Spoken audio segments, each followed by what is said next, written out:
Sementara itu, pemirsa, kumpulan guru besar pengajar hukum tata negara mendesak Anwar Usman dicopot tidak hormat jika terbukti melanggar etik. Ya, keputusan Anwar Usman itu juga dianggap berdampak ke marwah MK.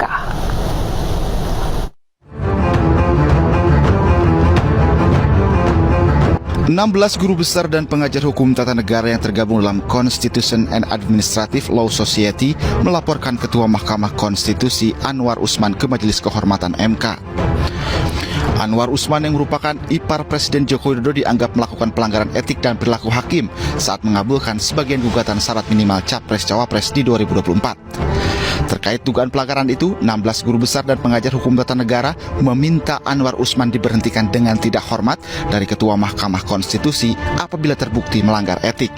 Kami juga mendorong adanya sikap kooperatif dari para hakim konstitusi yang potensial untuk dihadirkan sebagai saksi di dalam perkara ini, di dalam laporan ini, dan juga kami mendorong bahwa proses ini ketika ditemukan adanya dugaan pelanggaran yang berat, terutama terkait dengan konflik of interest, bisa memberikan sanksi yang setara atau sanksi yang berat, berupa pemberhentian secara tidak hormat. Pakar Hukum Tata Negara Universitas Brawijaya Aan Eko Widiarto menyayangkan mengenai dugaan pelanggaran etik yang dilakukan Anwar Usman. Aan pun khawatir marwah Mahkamah Konstitusi hilang setelah adanya dugaan kepentingan tertentu dalam putusan MK yang mengabulkan sebagian mengenai syarat minimal usia Capres-Cawapres yang diputus 16 Oktober lalu.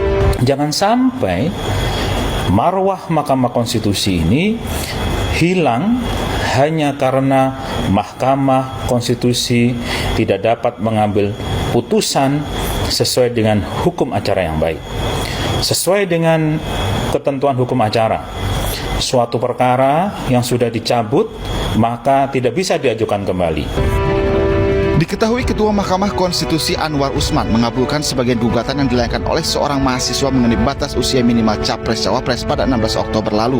Putusan itu dianggap memberikan karpet merah kepada anak sulung Presiden Joko Widodo, Gibran Rakabuming Raka, untuk maju di Pilpres 2024. Tim Liputan iNews melaporkan.